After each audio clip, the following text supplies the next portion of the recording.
কলকাতা বেলেঘাট অঞ্চলে 30 নম্বর ওয়ার্ড স্বপন সমাদ্দার ও পরেশ পালের নেতৃত্বে নারকেলডাঙ্গা পুলিশের সামনে দাঁড়িয়ে বাড়ি ঘরদোর সব ভাঙচুর করে দিল।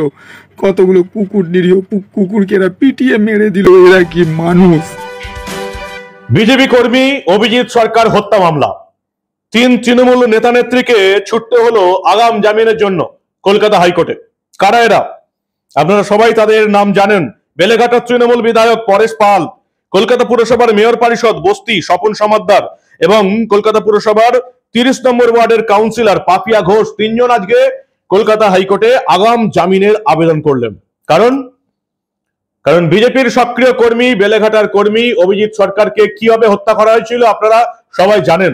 সেই অভিশপ্ত 2021 2রা মে ভোটের ফল গণনার রাতে এই পশ্চিমবঙ্গের বিভিন্ন জায়গায় কি পরিমাণ অরাজকতা, গুন্ডামি চালিয়েছিল তৃণমূলের কর্মী সমর্থক নেতারা আপনারা খুব ভালো করেই জানেন।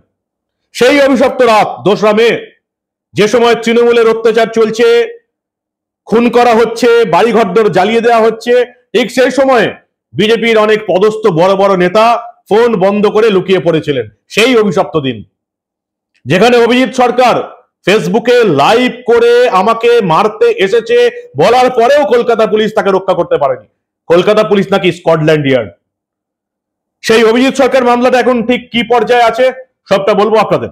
এই অত্যন্ত গুরুত্বপূর্ণ প্রতিবেদন শেষ অবধি দেখুন। আমি মানব, দ্য নিউজ বাংলায় আপনাদের স্বাগত জানাচ্ছি। 2021 2রা মে বিধানসভা ভোটের ফল গণনার রাতে সন্ধ্যাবেলায় হঠাৎ ফেসবুকে লাইভ দেখলো গোটা বাংলার মানুষ। বেলেঘাটার বিজেপি কর্মী অভিজিৎ সরকার ফেসবুকে লাইভ করলেন। লাইভ করে বললেন, আমার বাড়িতে তৃণমূলের গুন্ডারা আক্রমণ করেছে, আমার পোষা পথ কুকুরদের পিটিয়ে পিটিয়ে মেরে ফেলেছে, আমার একটা এনজিও আছে সেখানে ভাঙচুর হয়েছে, আমার বাড়িতে আসছে, আমার বাড়ি ভাঙচুর হচ্ছে, আমাকেও মেরে ফেলবে। 2 জন তৃণমূল নেতার নাম নিলেন, পরেশ পাল বেলেঘাটার তৃণমূল বিধায়ক এবং কলকাতা পুরসভার মেয়র পরিষদ স্বপন সমাদ্দারের নাম দিয়েছিলেন লাইভ ভিডিওতে। এবং দুর্ভাগ্যজনকভাবে গোটা রাজ্যের মানুষকে অবাক করে ফেসবুক লাইভ করার পর কয়েক ঘন্টা পর তাকে মারা হয়েছিল, গলায় তার পেঁচিয়ে তাকে মারা হয়েছিল। আমাদের স্কটল্যান্ড ইয়ার্ড, কলকাতা পুলিশ কিচ্ছু করতে পারেনি। একজন, সে বিজেপির কর্মী হোক বা যে কোনো কর্মী হোক, একজন মানুষ কলকাতায় বেলেঘাটার মতন এলাকায় ফেসবুক লাইভ করে বলছে আমার কুকুরদের পিটিয়ে মেরেছে, আমাকে মারতে এসছে, আমাকে মারবে। এটা ফেসবুক লাইভ করে গোটা বাংলার মানুষ দেখার পরেও তাকে মরতে হয়েছিল। তৃণমূলের হারমাদ বাহিনী তাকে খুন করেছিল। কলকাতা পুলিশ কি করেছিল? কি করবে কলকাতা পুলিশ? প্রশ্ন করাটাই অবান্তর। তৃণমূলের নেতারা গুন্ডা পাঠিয়ে বিজেপি কর্মীকে মারছে, কলকাতা পুলিশ কি করবে? অভিজিতের পরিবার, তার দাদা বহু লড়াই করেছেন এবং আপনারা জানেন বহু লড়াই করার পর এই মামলা কলকাতা পুলিশের হাত থেকে সিবিআই এর কাছে গেছে। কলকাতা পুলিশ কিচ্ছু করেনি। কি করবে বলুন তো? কলকাতা পুলিশের ক্ষমতা আছে এই বেলেঘাটার তৃণমূল বিধায়ক পরেশ পালের বিরুদ্ধে ব্যবস্থা নেওয়া? কলকাতা পুলিশের ক্ষমতা আছে কলকাতা পুরসভার মেয়র পরিষদ স্বপন সমাদ্দার বা 30 নম্বর ওয়ার্ডের কাউন্সিলর পাপিয়া ঘোষের বিরুদ্ধে ব্যবস্থা নেওয়ার? কলকাতা পুলিশের কোনো ক্ষমতাই নেই, আপনারা জানেন। দিদির পুলিশ বলেছেন অনুব্রত মণ্ডল, পিসির পুলিশের কিছু ক্ষমতা নেই তৃণমূলের বিরুদ্ধে ব্যবস্থা নেওয়ার। তাই সেই মামলা এখন সিবিআই এর হাতে গেছে। সেই অভিশপ্ত 2রা মে, যে 2রা মে হারার পরে বিজেপির তাবড় নেতারা, অনেক নেতারাই নিজেদের ফোন বন্ধ করে লুকিয়ে পড়েছিলেন। আর তৃণমূল এই অজুহাতে বিজেপি কর্মীদের মারধর করেছিল, ঘরবাড়ি পুড়িয়ে দিয়েছিল যে পুলিশ এখনো নির্বাচন কমিশনের আন্ডারে আছে। 2রা মে সবে ফল ঘোষণা হয়েছে, অফিসিয়ালি পুলিশ নির্বাচন কমিশনের হাতে। সেই অজুহাতটা বাংলার মানুষকে দিয়ে মমতা বন্দ্যোপাধ্যায়ের দল রীতিমতো আতঙ্ক ছড়িয়েছিল, গুন্ডামি করেছিল, ঘরবাড়ি ভেঙেছিল এবং পিটিয়ে মেরেছিল অভিজিৎ সরকারের মতন বিজেপি কর্মীদের। ফেসবুক লাইভ হয়েছিল যে আমাকে মারতে এসছে।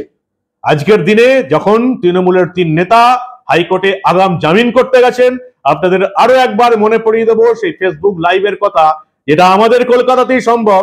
ফেসবুক লাইভ করার পরেও কাউকে খুন করা যায়, এটা এই রাজ্যে মমতা বন্দ্যোপাধ্যায়ের পুলিশ, তৃণমূল কংগ্রেস প্রমাণ করে দিয়েছে।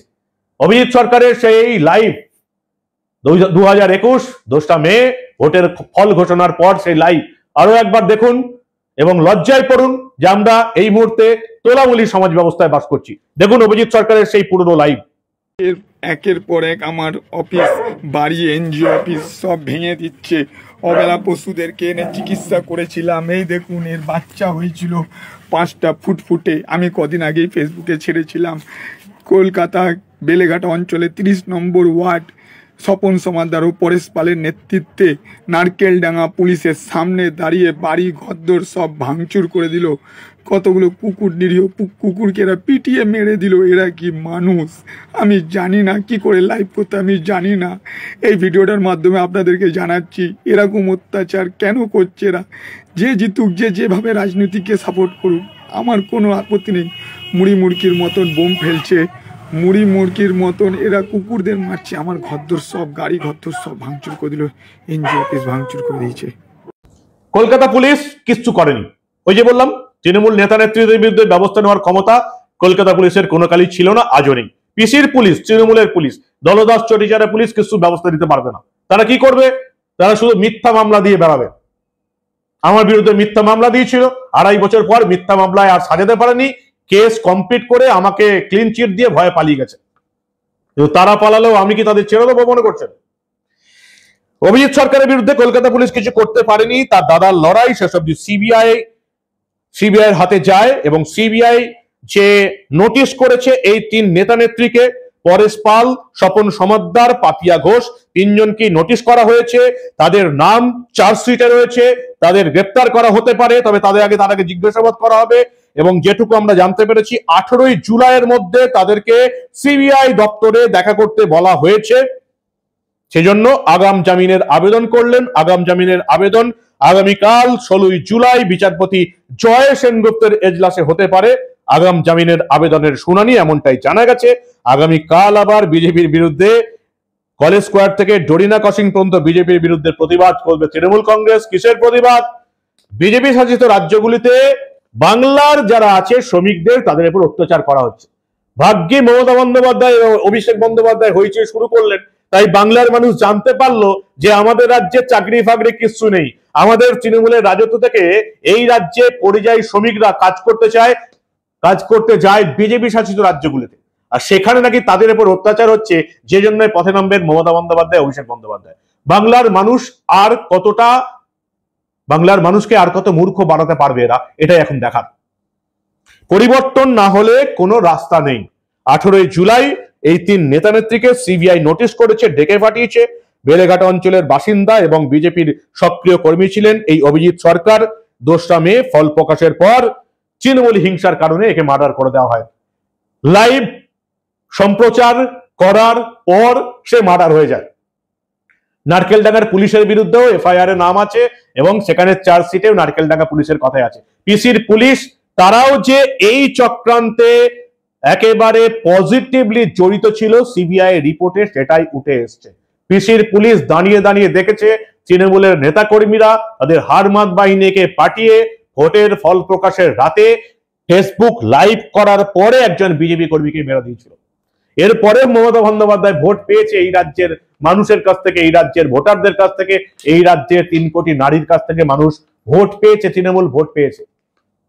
কারণ ওই 1000-1200 টাকা আগে তো কেউ দেয়নি। 1000-1200 টাকার জন্য যে মানুষের কতটা ক্ষতি হয়ে যাচ্ছে এই বাংলার 2.5 কোটি মহিলা ভোটার কোনোদিনই বুঝতে পারবে বলে আমার এখনো মনে হচ্ছে না। পরিবর্তন না হলে যে এই বাংলার মানুষের যে কি হবে সেটাই এখন দেখা যাক। আগামীকাল আগাম জামিনের শুনানি, তৃণমূল নেতা নেত্রীরা আগাম জামিন পান কিনা, বা 18 জুলাইয়ের মধ্যে তারা সিবিআই এর এই সমন যেটা জারি হয়েছে সেখানে তারা হাজির হন কিনা, সেটাই এখন দেখার। আপনারা কি বলেন? 4 বছর কেটে গেছে। 2021-এর 2রা মে অন্তত বিজেপির কর্মী সমর্থকরা যারা অত্যাচারিত হয়েছিলেন তারা নিশ্চয়ই এই কথাগুলো কোনোদিন ভুলতে পারবেন না। যদিও তৃণমূলের বড় নেতাদের এই কর্মকাণ্ড বিজেপির বড় নেতারা মনে হয় ভুলে গেছে, তাই তারা এখন সৌজন্যের রাজনীতি দেখায়। জগন্নাথ মন্দিরে হাজির হয়ে যান দিলীপ ঘোষ, আর মমতা বন্দ্যোপাধ্যায়ের ছবি নিচে তৃণমূলের পঞ্চায়েতের প্রধানের সঙ্গে ছবি তোলেন সে বিজেপির প্রাক্তন সাংসদ সুভাষ সরকার। বিজেপি কর্মীদের আদৌ, নেতাদের আদৌ সৌজন্য দেখানোর কোনো অধিকার আছে কিনা অভিজিৎ সরকারের এই ভিডিও কিন্তু বারবার সেই প্রশ্নের মুখে তৃণমূলের নেতাদের সঙ্গে যারা সৌজন্য দেখাচ্ছেন সেই বিজেপি নেতাদের এই প্রশ্নের মুখে ফেলে দেবে এই ভিডিওটা, যে ফেসবুক লাইভ করার পরেও তাকে যেভাবে পিটিয়ে মারা হয়েছিল, বাড়ি থেকে টেনে বের করে গলায় লোহার চেন দিয়ে মারা হয়েছিল, এই ঘটনার পরেও বিজেপির নেতারা আদৌ সৌজন্য দেখানোর রাস্তায় আছেন কিনা সেটা কিন্তু বারবার প্রশ্ন তুলে দিচ্ছে। আপনারা কি বলেন? তৃণমূল নেতাদের এই ঘটনার 4 বছর পর তৃণমূল নেতা নেত্রীদের শাস্তি দিতে পারবে সিবিআই? সেটাই এখন দেখার। আপনারা দেখতে থাকুন দা নিউজ বাংলা। আমরা আবার বাংলায় ঘটে যাওয়া এই ধরনের অনেক খবরই চেপে রাখতে দেব না।